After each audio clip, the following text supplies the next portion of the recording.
A petition in Greenville is hoping to improve safety on a busy road. 90s heartthrob Aaron Carter performs for local fans, and men's basketball brings home their first conference win. Thank you for tuning in to today's episode of Tech TV. I'm Jessica Gribbon. An ECU student has been arrested for stealing musical instruments that were at the university. Police say 20-year-old Jordan Sean Conley is charged with felony larceny and damage to property. Police say in 2014 and 2015, Conley stole a guitar and 2 trumpets. The instruments were found at a local pawn shop and are valued between $4,000 and $5,000. Locals are remembering the lives of 2 young men police say were the victims of drug overdoses. Classmates confirmed to the East Carolinian the victims were 18-year-old Kyle Griffin and 20-year-old Michael SUGGS. SUGGS was a student at ECU. Both men were graduates of D.H. Conley High School. Police say they are trying to determine if the overdoses are connected. A family is sending a petition around Greenville hoping to improve safety along 10th Street. The petition comes after ECU student Matthew Mayo was hit by a vehicle after he ran into traffic in front of Copper Beach Townhomes in October. Family members are asking the North Carolina Department of Transportation to put up a traffic light and to reduce the speed limits in front of Copper Beach and 33 East. So far, over 100 people have signed the petition. The committee tasked with finding the next chancellor met with UNC system leadership on Thursday. Here's Tech TV reporter Caroline West with the story. Caroline? That's right, Jess. I'm in Mendenhall on ECU's campus, where the search committee tasked with finding the next chancellor for ECU has met. They spent today really learning the process of how they're going to find potential candidates. Lucy Lesk from the search firm White-Kiefer that's working with the committee explained how they are going to evaluate candidates for chancellor. You know, the committee is going to look at a large pool of candidates, and it's going to take some time to assess cover letters as well as resumes. The committee is using a rubric that's going to look at, candidates' experiences, values, and skills. The committee does say that they are on track to have someone named by the end of the spring and hopefully someone in office July 1st. I'm Caroline West reporting for Tech TV. Police are investigating a robbery near ECU's campus. The incident occurred early Sunday morning on the Greenway near the bottom of College Hill Drive. The male victim reported leaving an off-campus party and requested a ride from 4 men he did not know. Anyone with information is asked to contact police. Crit Sutton with ECU Police has this list of safety precautions. Have 911 and ECU dispatch in your cell phone, know the locations of emergency blue light phones, never walk alone at night, never leave food or drinks unattended, and contact Safe Ride if you need an off-campus ride at night. Greenville police are hoping to decrease incidents of larceny in the area. So far, 35 cases have been reported, and all of them within 2 miles of ECU's campus. The most common area on campus for larceny is the Student Recreation Center.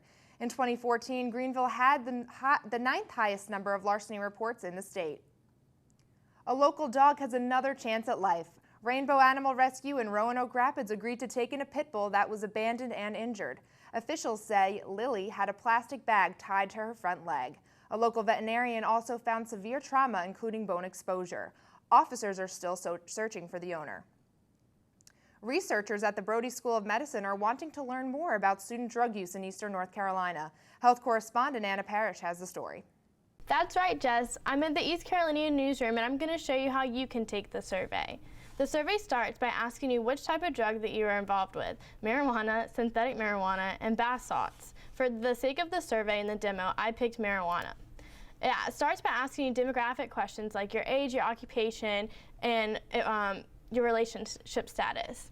The second part of the survey asks how you consume the drug and how often you use it, and along with how much money you normally spend on it.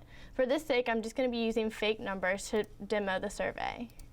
This part of the survey asks you how many years you have been using it and the age of the first use. So I'm going to put 16 for my age of first use, and I have been using the drug for 3 years. This part of the survey is very interesting because it shows you over the total of 1 year how much you have consumed and how much money you have spent. The next part of the survey is about what activities you engage in after you consume that drug. For example, like driving, and how often you do that.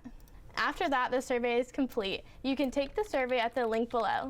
Student Government Association is preparing for elections. From the SJA office, here's our news segment, Senate in a Minute. Mark? Hello Pirates, my name is Mark Manilevich and I am serving as your student body president. The Student Government Association has recently partnered with the East Carolinian to host Senate in a Minute, which is a web video initiative that focuses on updating students on important information within student government as well as the university as a whole.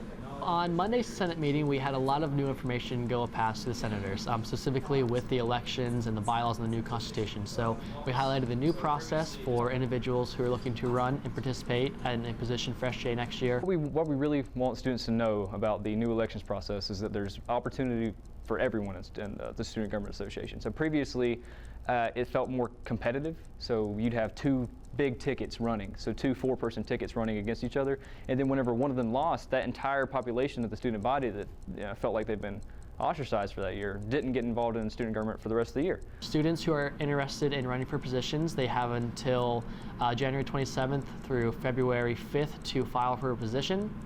Some more important information in regards to filing. There will be a mandatory compulsory meeting for students to attend on either February 8th or February 9th. And then campaigning will be February 10th through February 26th, and then voting will be February 24th through February 26th. For more information about SGA, visit ecu.edu/SGA and check out the East Carolinian that hits stands Tuesday and Thursday. Aaron Carter made his way to Greenville over the weekend. Here's Carlin Legg with the story. Last Sunday evening, Aaron Carter came to Greenville and melted the hearts of his lifelong fans at Tavern on 4th. He started off the show premiering new songs from his upcoming album. His new tracks include Sooner or Later, Let Me Let You Go, and Fool's Gold, with Fool's Gold being the start of his new social media movement to motivate people to achieve their dreams. Check out more details on Twitter with #TeamFoolsGold. Despite having a cold, Aaron held a meet and greet after the show in Tavern on 4th's storage room. He met fans who grew up listening to his music and took countless photos and selfies with his loyal followers. The 90s heartthrob did not disappoint his fans. Bringing back a smash-up of his old hits I Want Candy and That's How I Beat Shaq, the entire crowd sang along. The inner 14-year-old girl in all of us was in her element. This weekend is packed full of music and fun. A rock band called The Switch will be at Tiebreaker Sports Bar and Grill Friday night, and Crossbones brings American folk band The Few Sticks Friday night and pop rock band Super Tight on Saturday. Also on Saturday is the Eastern North Carolina Independent Filmmakers Movie Night at Art Avenue, as well as the Coaches vs. Cancer basketball game to benefit the American Cancer Society at Williams Arena at Minges Coliseum. For a full list of events, visit theeastcarolinian.com. Now on to Kai for sports. Thank you, Carlin. The stereotype in the South is we see some type of snow or ice and we go out and clear the stores, bread and milk, and close everything down. And that's just what most of the ECU teams did this weekend, as track and field, swimming and diving, and both tennis teams decided not to play. Women's tennis decided to wait until Monday to open their season, and on Monday the Pirates were mauled by the pack of Wolves from Raleigh 5-2. The team will travel to Philly to try to avoid back-to-back losses as they will play the Temple Owls. Let's stick to the green tennis balls, that is, as the men's team will be busy all weekend as they welcome in Georgia Southern on Friday at 2 p.m. and then on Sunday welcome in Winthrop at 11 a.m. and Chowan at 3:30 p.m. Now we transition to the pool where the Pirates will compete with the South Carolina Gamecocks and the William and Mary Tribe this Saturday in Minges at 1 p.m.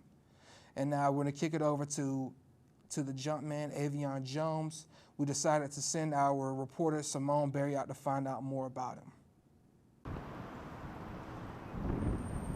Senior high jumper Avion Jones is no stranger to success, but becoming ECU's best high jumper didn't happen overnight for the Virginia Beach native.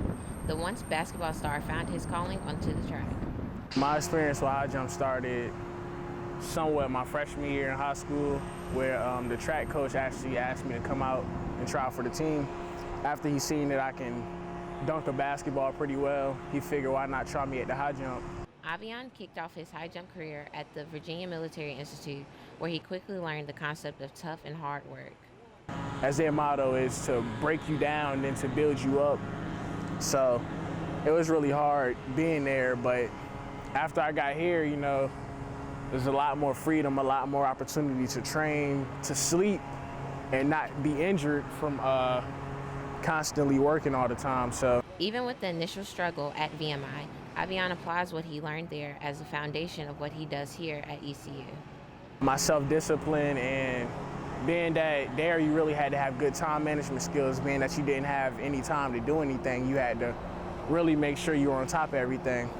Therefore here, you know, when it comes down to assignments, I will never panic or stress because I done wrote, you know, 4-page papers within like 3 hours being there because, you know, on the lack of time that I had, so.